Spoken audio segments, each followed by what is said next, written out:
पहले चरण के बाद बच्चा क्या होता है आपको बता दें। पहले चरण के बाद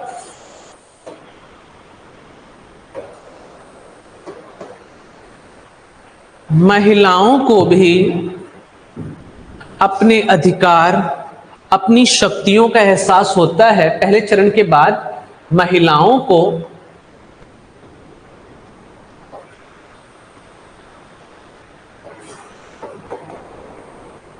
अपने अधिकार और शक्तियों का एहसास होता है। किसको? महिलाओं को, कि महिलाओं को। और जब उनको अपने अधिकार और शक्तियों का एहसास होता है तो उनको भी लगता है कि हम भी किसी से कम नहीं हैं। राष्ट्रीय आंदोलन चल रहे होते हैं और राष्ट्रीय आंदोलन में महिलाएं पुरुषों के समान राष्ट्रीय आंदोलन में अपनी भागीदारी करती हैं या अपनी भूमिका रखती हैं, अपनी भागीदारी को सुनिश्चित करती हैं नेशनल मूवमेंट के अंदर जितना भी रहता है। तो राष्ट्रीय आंदोलन में महिलाओं की भागीदारी को देखा जाता है कि महिलाओं की जो भागीदारी रहती है उसको देखा जाता है कि देखा जाता है और पुरुषों से कंधे से कंधा मिला करके आंदोलन के अंदर दोस्तों भाग लेती है। कौन से आंदोलन में? हाँ, राष्ट्रीय आंदोलन के अंदर, कि राष्ट्रीय आंदोलन के अंदर।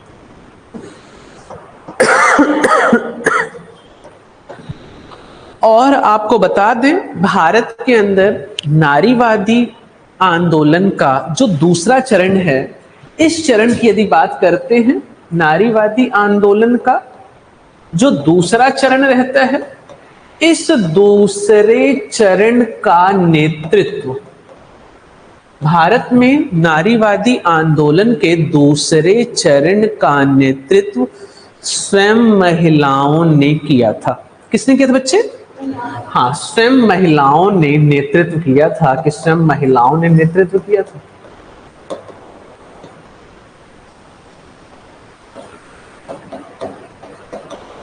ये लाइन कुछ समझ में आ रही कि नहीं आ रही? थोड़ा बहुत समझ में आ रही? आई कि नहीं आई? आनी चाहिए बच्चा, कि आनी चाहिए। ध्यान से सुनेंगे कि आनी चाहिए। और इसके आगे चलते हैं कि भारत में नारीवादी आंदोलन का जो तीसरा चरण रहता है, ध्यान से सुनेंगे कि नारीवादी आंदोलन का तीसरा चरण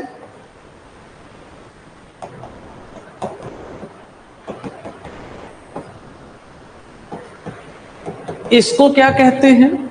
नारीवादी आंदोलन का जो तीसरा चरण है इसे हम बच्चा नारी विमर्श का युग भी कहते हैं।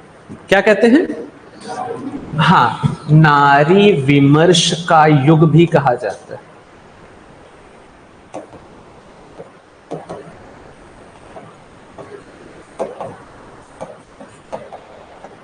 अब नारी विमर्श का युग क्यों कहा जाता है तो उसके पीछे भी एक छोटी सी कहानी है, उसको आपको समझाते हैं। उसको आपको समझा देते हैं। नारी विमर्श का युग क्यों कहा जाता है तीसरे चरण को? तो आपको बता दें दोस्तों, नारीवादी आंदोलन का जो तीसरा चरण है, इस चरण में बच्चा क्या रहता है कि साहित्यकारों के द्वारा, किसके द्वारा बच्चा? हाँ, साहित्यकारों के द्वारा, नाटककारों के द्वारा। किसके द्वारा बच्चे? नाटककारों के द्वारा, लेखकों के द्वारा। किसके द्वारा? लेखक, कवि, नाम सुने कि नहीं?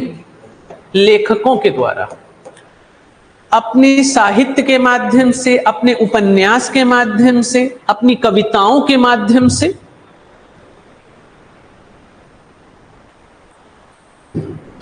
उपन्यास के माध्यम से कविताओं के माध्यम से, पत्र पत्रिकाओं के माध्यम से,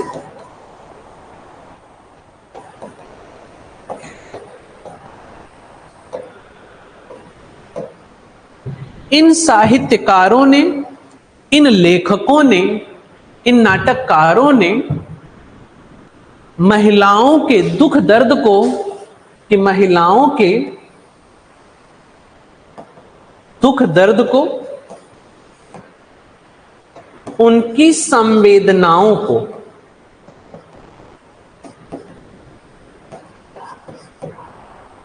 अपनी कविताओं के माध्यम, ये समझ में आ रहा है कि नहीं आ रहा है ना, अपनी कविताओं के माध्यम से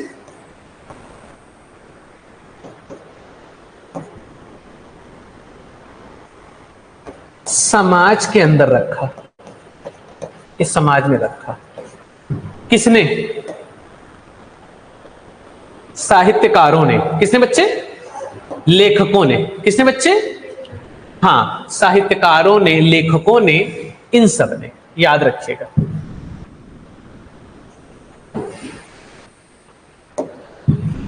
जो तीसरा चरण है, तीसरे चरण को भारत में नारीवादी आंदोलन का जो तीसरा चरण है, उसे हम नारी विमर्श का युग कहते हैं। हिंदी आ रही है। नारी विमर्श का युग क्यों कहते हैं? क्योंकि साहित्यकारों ने, लेखककारों ने कविताओं के माध्यम से, लेखों के माध्यम से, उपन्यासों के, नुक्कड़ नाटक का नाम सुने किसी ने? क्या होता है नुक्कड़ नाटक? गली के कोने पर, नुक्कड़ पर जो नाटक होते हैं, उसमें नुक्कड़ नाटक उसको कहा जाता है। जैसे एक वो प्रीति जिंटा की एक मूवी थी, क्या कहना, नाम सुना आपने? क्या कहना? नहीं सुना है, कोई बात नहीं, जाने दीजिए। कहने का मतलब क्या है? जो लेखककार थे, साहित्यकार थे, उपन्यासकार थे, इन्होंने अपनी कविताओं के माध्यम से महिलाओं की दुर्दशा को समाज में रिप्रेजेंट किया, महिलाओं के ऊपर होने वाले अत्याचार को रिप्रेजेंट किया। मेहंदी मूवी देखिए कि नहीं? मेहंदी देखिए, उसके अंदर उस महिला पर कैसे अत्याचार किया जाता है। 100 दिन सास के देखना। लेकिन आज मित्र समय बदल चुका है। आज से 20 वर्ष पहले लड़की सोचती थी, हाँ, आलू के पराठे खाने से बड़ा फायदा हो रहा है, मैं देख रहा हूं इनको, 24 घंटे तक बैटरी चार्ज, माइंड चार्ज। क्या आज से 20 साल पहले लड़की का विवाह होता था तो लड़की सोचती थी सास कैसे मिलेगी? अब जब लड़के का विवाह होता है तो सास सोचती है बहू कैसी मिलेगी। समय बदला, बदला बेटा, बदला। तो कहने का मतलब क्या है? साहित्यकारों ने बच्चा क्या किया, लेखकों ने क्या किया? समाज के अंदर महिलाओं की स्थिति का अवलोकन किया, उनको देखा, उनको समझा, उनको कविताओं के माध्यम से। ए कैट इन द रेन कविता के माध्यम से। बिल्ली को कभी भीगते हुए देखा है क्या? नहीं देखा, नहीं होगा, कहीं छुपी बैठी होगी, बारिश में निकलती नहीं है। तो ये एक यूरोपियन महिला थी जिन्होंने एक कैट इन द रेन के माध्यम से महिलाओं की स्थिति को कॉपी किताब में पढ़ाना शुरू किया, महिलाओं के दुख दर्द को रिप्रेजेंट किया, महिलाओं की संवेदनाओं को रिप्रेजेंट किया किताब के माध्यम से, कविताओं के माध्यम से। भारत माता कहा जाता है कि नहीं? माता का, गंगा मैया कही जाती है कि नहीं? है ना? प्रकृति, नेचर को मां के समान दर्जा दिया गया कि नहीं? तो कहने का मतलब क्या है? कविताओं के माध्यम से, लेखों के माध्यम से, उपन्यासों के माध्यम से, कवियों ने, लेखकों ने, साहित्यकारों ने, मूवी के माध्यम से महिलाओं के दुख दर्द को रिप्रेजेंट किया और समाज को एक सकारात्मक दिशा देने की कोशिश करी। इसी के साथ साथ साहित्यकारों ने बच्चा और क्या किया, साहित्यकारों ने या लेखकों ने अपनी कविताओं के माध्यम से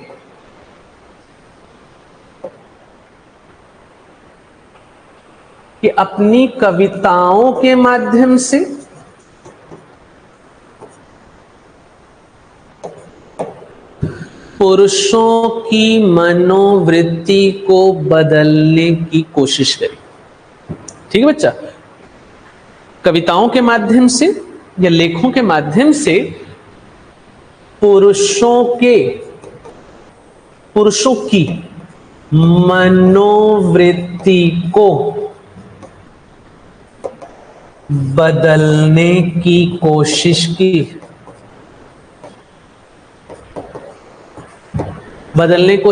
एग्जाम्पल सुनिएगा, क्योंकि उतना पर्याप्त समय नहीं कि हम यहां पर आपको कहानियां सुना सकें। कहने का मतलब क्या था, एक पुरुष अपनी भार्या को परेशान ही करता रहता था, मारता रहता था या परेशान करता रहता था। उसकी एक संतान पुत्र था, लेकिन आने वाले समय में उसके यहां एक पुत्री हुई, और जब आने वाले समय में उसके घर में पुत्री हुई तो उसने देखा, पुत्री हुई, प्रेम तो होता है पिता का, चाहे संतान कुछ भी हो। जब वो उसने अपनी वाइफ है ना, उस पर हाथ उठाया तो उसकी वाइफ ने क्या कहा, ईश्वर तुम्हारे जैसा पति तुम्हारी पुत्री को ना दे। उसकी आंखें खुल गई, क्योंकि संतान की पीड़ा माता पिता से देखी नहीं जाती। कहने का काम कविताओं के माध्यम से बताया गया, सृष्टि का निर्माण आपके ईश्वर ने किया है, लेकिन सृष्टि का सृजन लड़कियां ही करती हैं, महिलाएं ही करती हैं। इसको समझने की आवश्यकता है।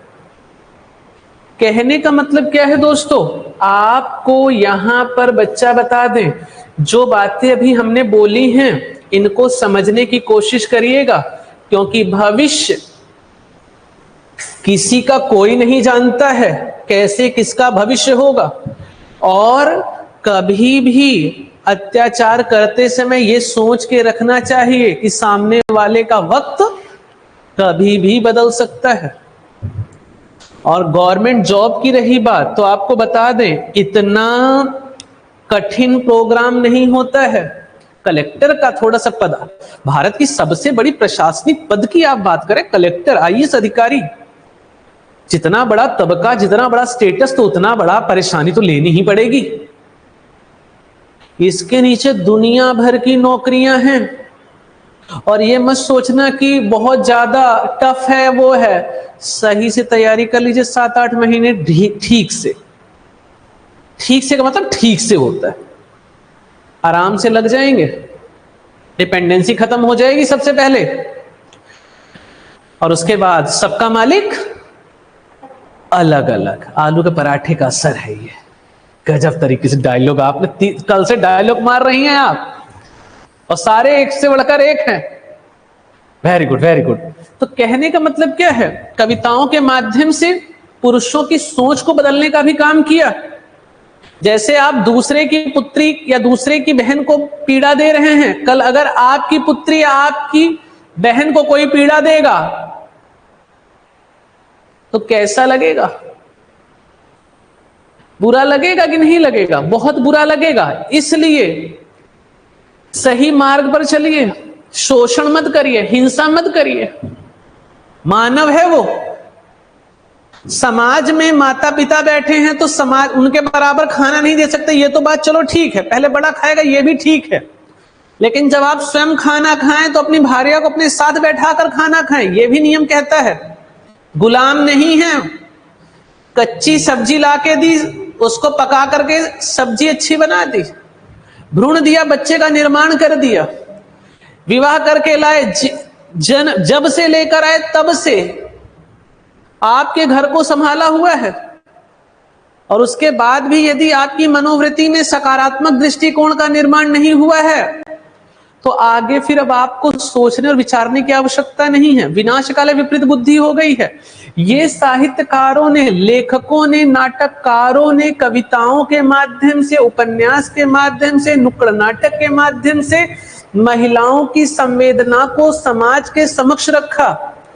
महिला को अभी महिला, इंसान ही बताया।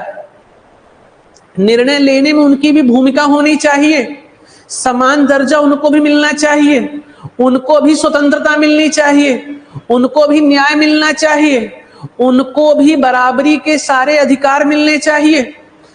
ये तीसरे चरण के अंदर जो नारी विमर्श का युग कहा जाता है, इसी नारी विमर्श के युग की यदि आप बात करें तो ध्यान से सुनिएगा। कहने का मतलब क्या है आपको बता दें, इन्होंने, मैं नहीं कह रहा हूं यहां कुछ भी, हमें दृष्टि हमारे प्रति सकारात्मक ही रखें। कहने का मतलब क्या है, साहित्यकारों ने क्या कहा, हे पुरुष, अगर तुम्हारे पास 2 विकल्प हैं तो महिलाओं के पास 200 विकल्प हैं। ये ध्यान रखिएगा।